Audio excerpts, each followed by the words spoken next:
पुराने अरब के रेगिस्तानों में एक अजीब व गरीब कौम आबाद थी, कौम समूद।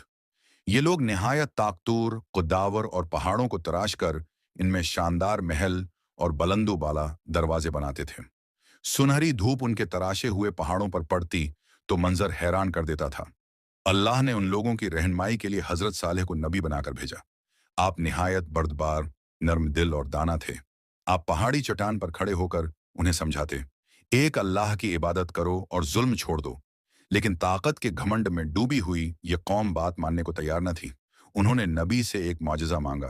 फिर एक दिन पहाड़ दो हिस्सों में फटा और उसके अंदर से एक अजीम उलजुसा नूरानी ऊंटनी बाहर निकली। ये अल्लाह की तरफ से खुली निशानी थी। कौम हैरान रह गई, लेकिन ईमान न लाए। उल्टा चंद सरकश लोगों ने रात के अंधेरे में इस मुबारक ऊँटनी पर हमला कर दिया और उसे मार डाला। ये हरकत इतनी बड़ी नाफरमानी थी कि पूरी कौम पर अजाब आ गया। अचानक आसमान से एक खौफनाक चीख और तबाहकुन आवाज उतरी। जमीन फिटने लगी, पहाड़ लरजने लगे और ये मजबूत कौम पलक झपकते में मुट्ठी में मिल गई। कौमी समूद का इंजाम पूरी दुनिया के लिए एक सबक बन गया।